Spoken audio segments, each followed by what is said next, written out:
So all the filters that we're going to be replacing today, we have 2 new fuel filters, which oddly enough are the same filter with different part numbers, so that's interesting. We have our air filter with our little vortex ring power adder for the cold air intake there. And then we have our hydraulic filter. So we're gonna write the machine hours and date on the hydraulic filter. I try not to let those go any longer than a year. It's always good practice, but as you can see, that's the original one that came with the machine.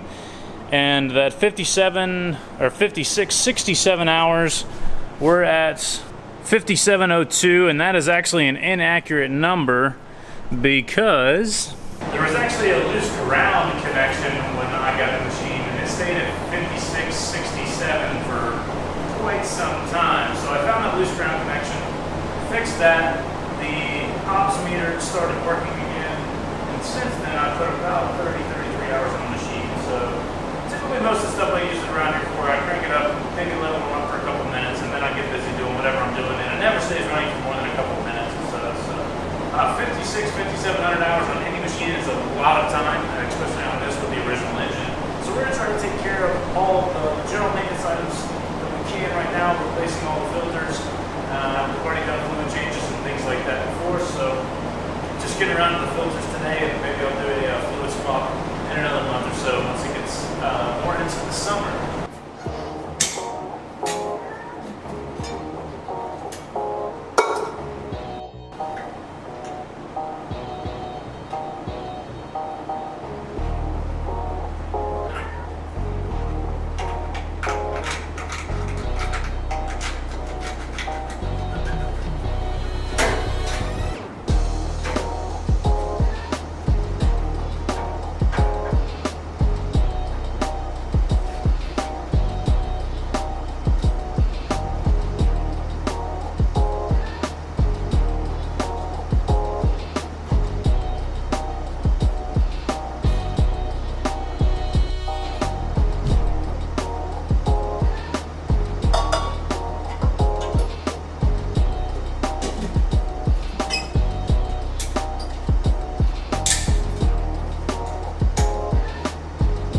Alright, so now that we have the new air filter on, we need to replace the fuel filter.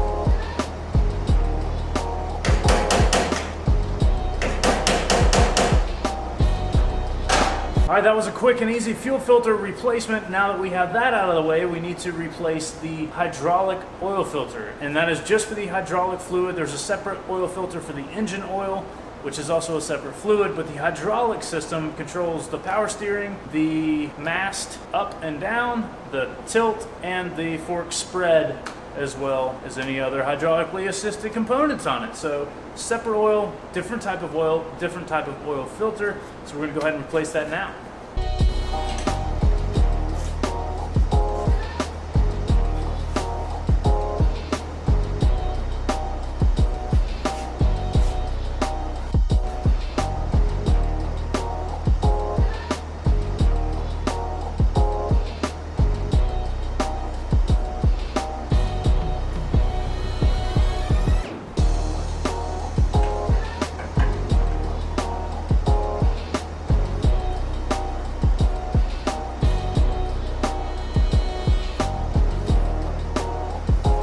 Alright, now that we have all that out of the way, all the filtration is taken care of. I did replace the engine oil at a previous date prior to this thing dying, so we put new engine oil in it and a new engine oil filter. at that time, so I'm not going to do that now. There's no need. The engine oil is still fairly fresh. We need to turn our attention to the last remaining thing, and that is the muffler. And that's a perfect segue right into the sponsor of this video. Just kidding, we don't have any sponsors. So other than DotsonParts.com, that's Dotson Parts with a Z.com. Unfortunately, this is not a Datsun, so I couldn't go on there and find any parts for it, which leads me to have to shift priorities between buying parts for a forklift or the type of engine that it has, which came out of a Mazda. They used the Mazda power plant up until about the late 70s, early 80s, which is good because the engine parts remain relatively inexpensive and affordable, and that's what we did with a lot of the ignition components. I just looked up about a 1970 to 71 Mazda little 4-cylinder, and most of those parts are interchangeable with varying success as far as part number cross-reference goes.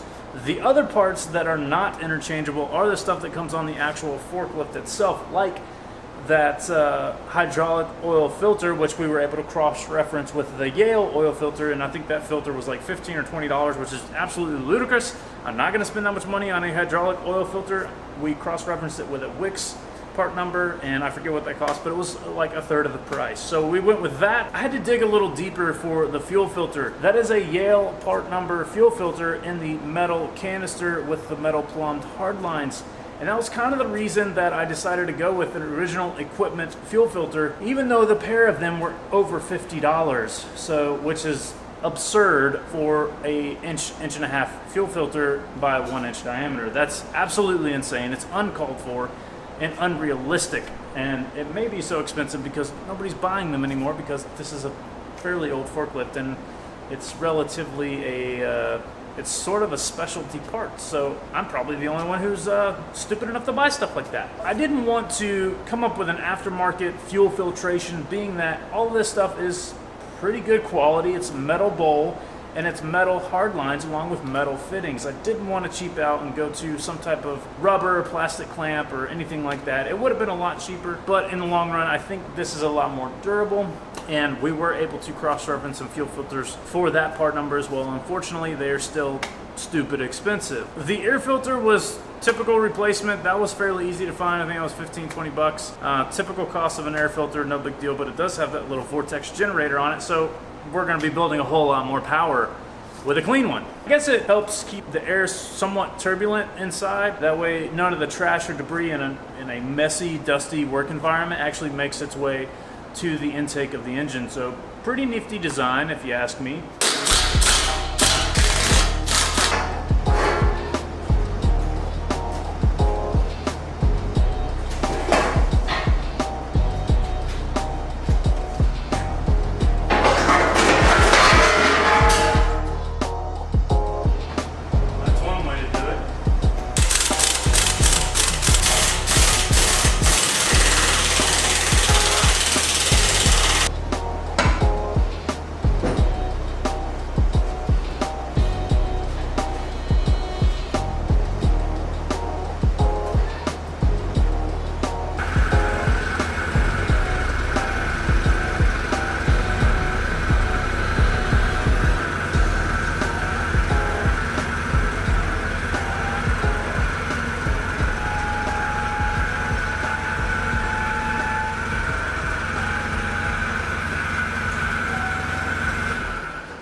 Alright, so I got the counterweight off, and it wasn't sketchy at all. Nope, not even a little bit. Here's our muffler that's nice and rusted, and I think I found the problem. Yeah, that's going to cause it to be a little bit louder than it should be. So we're going to go ahead and break open our brand new OEM muffler and get that installed. It's really easy. Typically when you work with any old exhaust, you do it with rusty bolts. That's no exception here, but we only have 2 bolts. One to mount the muffler, and one is a band clamp on the side. So hopefully neither one of those break. If so, it will be a short trip to the hardware store to get new hardware, but we sprayed some PB Blaster on it, so we're going to let that penetrate for a little bit and then try to break these bolts loose without breaking the bolts.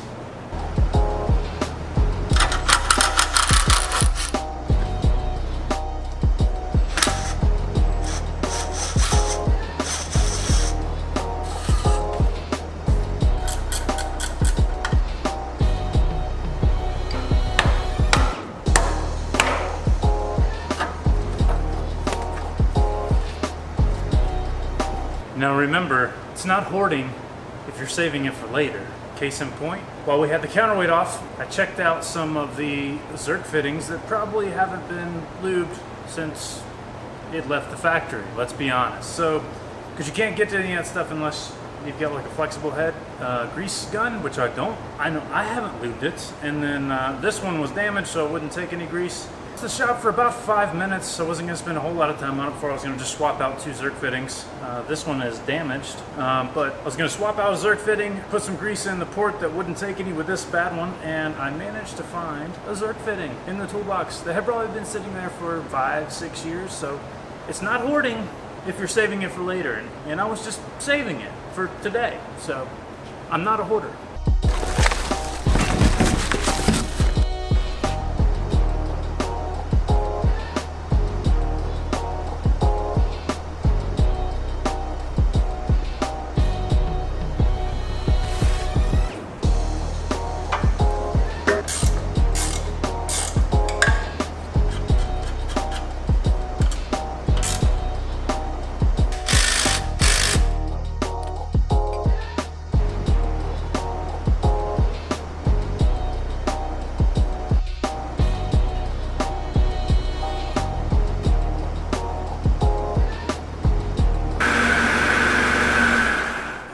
That's how quiet it's supposed to be. We're gonna wrap this up by putting the big heavy counterweight back on this lift chassis and then put the cage back on, and we're gonna be done for today. We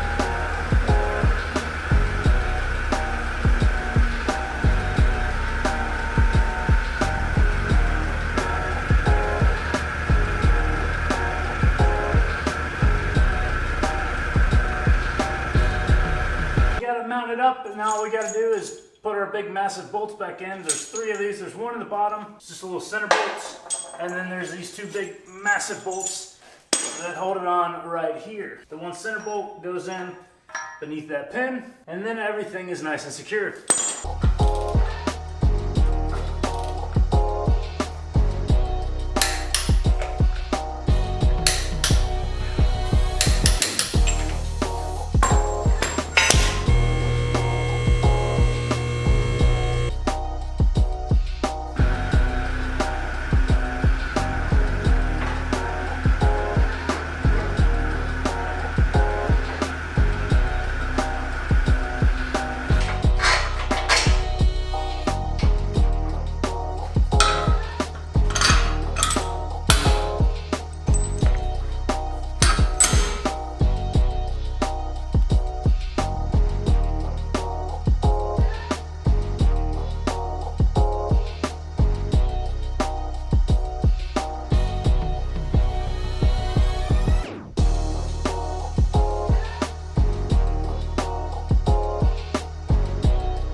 Alright, that's going to put a wrap on this project. We got the counterweight back on. We've got the safety cage installed again. And everything works. It runs. If you enjoyed this stuff, please go ahead and click that like button. If you're not a current subscriber, feel free to subscribe. And if you're going to, please turn on your bell notifications. That way you get notified just as soon as I post another video. I appreciate it as always. And until next time, thank you so very much for watching this video.